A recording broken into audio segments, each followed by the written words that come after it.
हरिओम। सनातन podcast में आपका हार्दिक स्वागत है। आज हम जानेंगे गर्भो उपनिषद।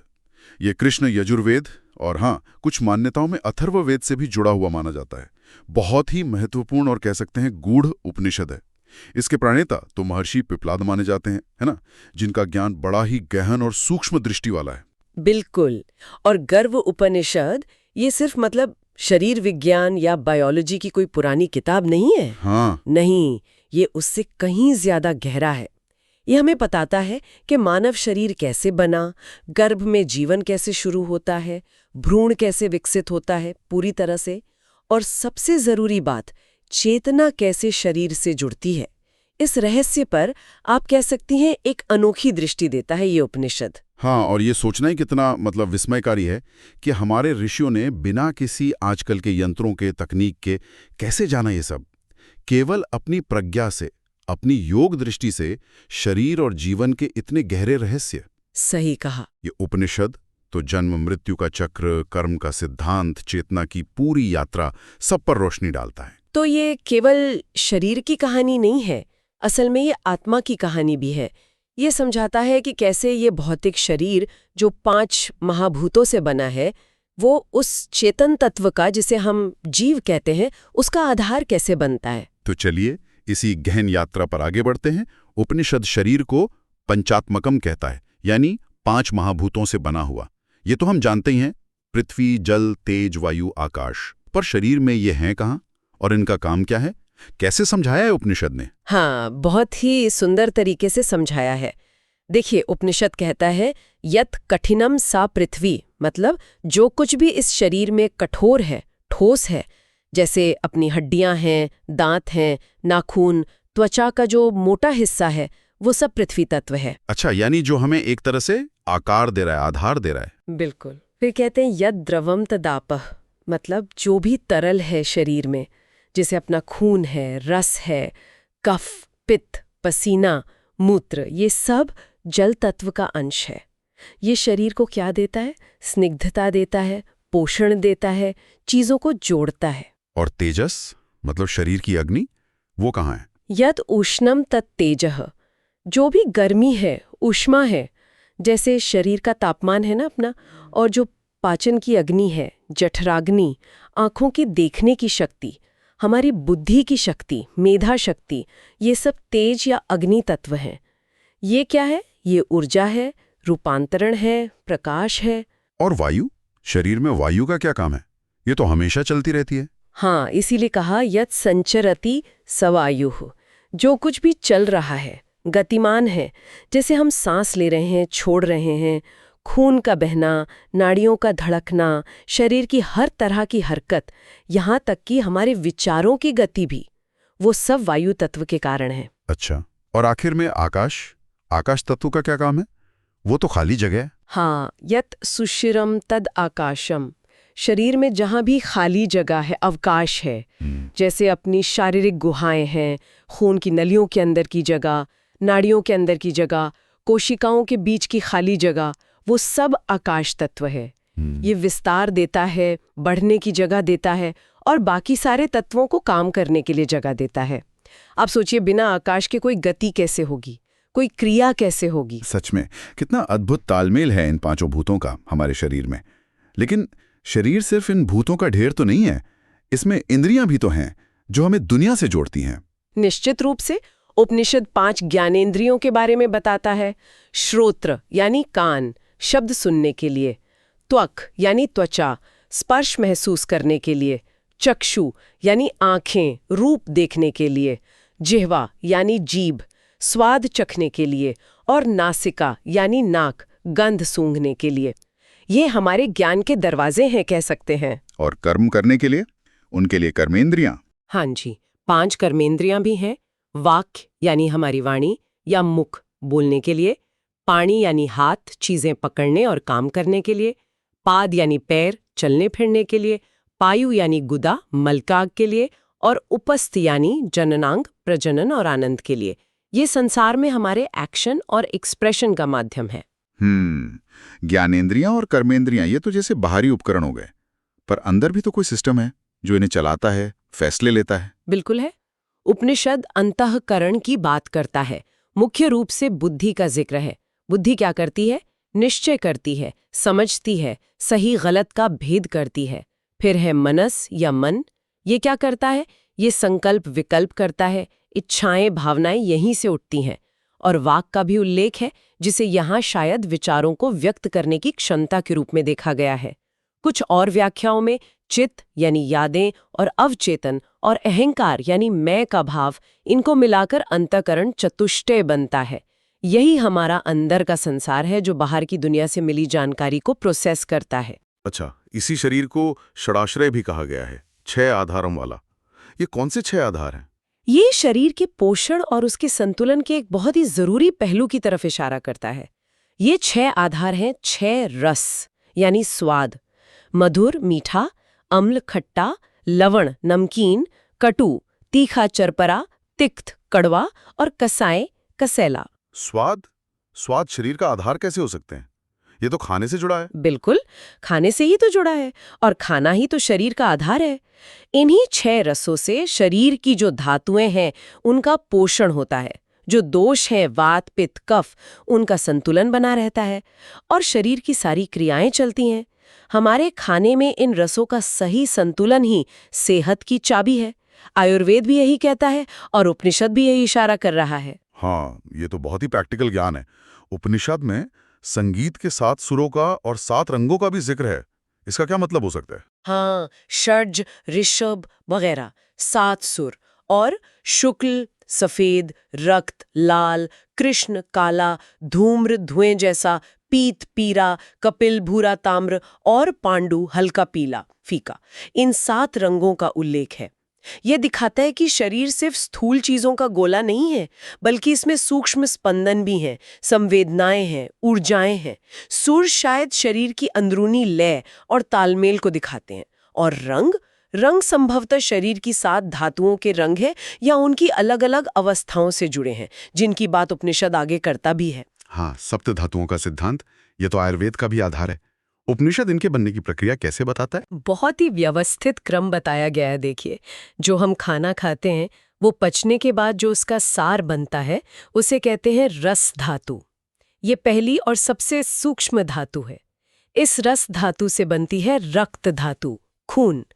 रक्त से बनती है मांस धातु, मांस से मेद धातु यानी चर्बी, मेद से बनती है अस्थि धातु यानी हड्डी, अस्थि से बनती है मज्जा धातु मतलब हड्डी के अंदर का गूदा बोन मैरो, और आखिर में मज्जा धातु के सार से बनती है शुक्र धातु। पुरुषों में वीर्य और स्त्रियों में आर्तव या रज, जो संतान उत्पत्ति के लिए जरूरी है। अरे वाह, ये तो एक गजब की ट्रांसफॉर्मेशन प्रक्रिया है। मतलब भोजन का सार धीरे धीरे रिफाइन होकर शरीर के सबसे सूक्ष्म तत्व शुक्र तक पहुंचता है। क्या इन धातुओं के रंग वही 7 हैं जिनका पहले जिक्र हुआ था? उपनिषद ऐसा ही इशारा करता है। हाँ, रस को शुक्ल यानी सफेद बताया है, रक्त को लाल, मांस को कृष्ण यानी गहरा लाल या कालापन लिए हुए, मेद को धूम्र यानी धुएं जैसा, अस्थि को पीत यानी हल्का पीलापन लिए हुए, मज्जा को कपिल यानी भूरा या तांबे जैसा, और शुक्र को पांडु यानी सफेद या हल्का पीला। ये रंग उनकी नेचुरल स्टेट को दिखाते हैं। इस तरह शरीर का आधार बनता है। अब आते हैं गर्भ के बनने पर। उपनिषद इसके बारे में क्या कहता है? वो कहता है कि पुरुष के शुक्र और स्त्री के शोणित, जिसे रक्त या स्त्री की प्रजनन ऊर्जा कहा है, इनके ठीक से मिलने पर गर्भ ठहरता है। और इसका पूरा नियंत्रण, इसका विकास हृदय से जुड़ा है, माँ के हृदय से भी और जो भ्रूण विकसित हो रहा है उसके हृदय से भी। हृदय को जीवन का केंद्र माना है। हृदय में अंतराग्नि की बात भी कही गई है। हाँ, हृदय में ही वो अंदरूनी अग्नि, वो जीवन ऊर्जा रहती है। एक क्रम भी बताया है, अग्नि की जगह पर पित्त, पित्त की जगह पर वायु और वायु की जगह पर हृदय। ये शरीर में ऊर्जा कैसे बहती है और कैसे नियंत्रित होती है उसे दिखाता है। और ये सब प्रजापति के नियम से यानी सृष्टि के विधान से होता है। अब आता है सबसे मेरे हिसाब से आश्चर्यजनक हिस्सा, गर्भ का महीने दर महीने विकास। ये ज्ञान तो मतलब हैरान कर देता है। सच में, उपनिषद बताता है कि संयोग के बाद पहली रात में गर्भ कलल रूप में होता है, मतलब एक मिली जुली जेली जैसी अवस्था। 7वीं रात तक वो बुदबुद यानी बुलबुले जैसा हो जाता है।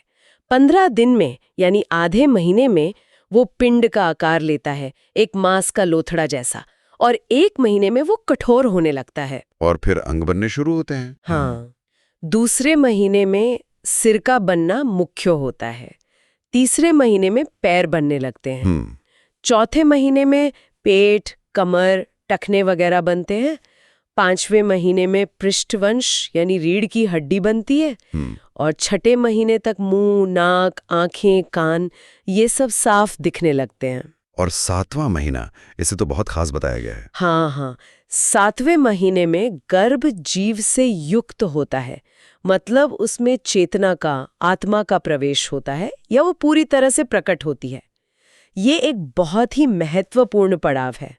8वें महीने तक वो सारे अंगों प्रत्यंगों से पूरा हो जाता है, और 9वें महीने में त्वचा, बाल वगैरह सारे बाहरी लक्षण पूरे होकर वो जन्म के लिए तैयार हो जाता है। इस पूरे समय में उसका पोषण कैसे होता है? वो खाता पीता कैसे?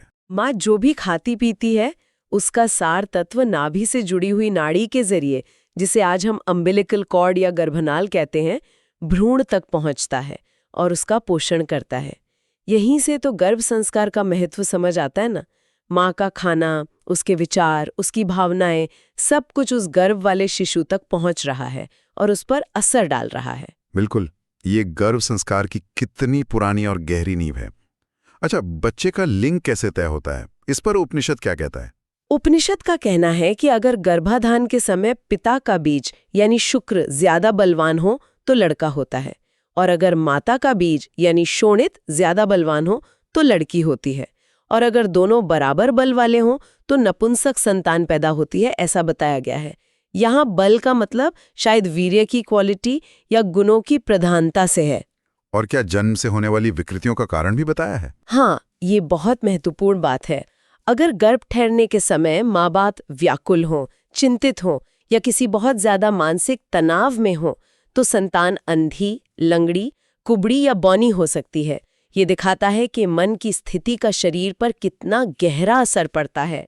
इसी तरह अगर वायु दोष की वजह से गर्भ का बीज 2 हिस्सों में बंट जाए तो जुड़वां बच्चे पैदा होते हैं। ये सब तो हुई शारीरिक विकास की बातें, पर जो सबसे गहरी और रहस्यमयी बात है वो है गर्भ में चेतना का आना और भ्रूण की याददाश्त।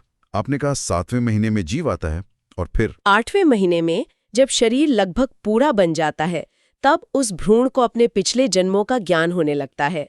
वो अपने अनगिनत जन्म देखता है, उनमें किए गए अच्छे बुरे कर्मों को जानता है। उपनिषद तो ये भी कहता है कि वो गर्भ में ओम का ध्यान भी करता है, उसे अपने आप ही अच्छे बुरे की समझ आ जाती है। और 9वें महीने में ये ज्ञान और भी साफ हो जाता है। हाँ, 9वें महीने में उसे अपने सारे पिछले जन्मों और कर्मों का पूरा विस्तार से याद आ जाता है। तब वो गर्भ में ही बहुत पछतावा और वैराग्य से भर जाता है। वो सोचता है, अरे मैंने हजारों योनियों में जन्म लिया, कितने तरह के भोजन किए, कितनी माताओं के स्तनों का दूध पिया, मैं बार बार जन्मा और मरा। मैं इस गहरे दुख के सागर में डूबा हुआ हूँ और मुझे इससे निकलने का कोई रास्ता नहीं दिख रहा। मैंने अपने रिश्तेदारों के लिए, परिवार के लिए कितनी ही अच्छे बुरे काम किए, जिनके फल की वजह से आज मैं अकेला ये कष्ट भोग रहा हूँ, जबकि वो सब तो चले गए, उनका साथ छूट गया। ये तो मतलब चरम वैराग्य और खुद पर ग्लानि की स्थिति है। इस गहरे दुख और ज्ञान से फिर वो कुछ संकल्प भी करता होगा। जरूर करता है। वो गर्भ में ही मोक्ष का पक्का इरादा करता है। वो सोचता है, अगर मैं इस बार इस योनि से, इस गर्भ की जेल से छूट गया तो मैं सांख्य योग का सहारा लूंगा, जो सारे दुखों को खत्म करके कैवल्य देता है। मैं उन भगवान महेश्वर यानी शिव की शरण में जाऊंगा जो मुक्ति देते हैं।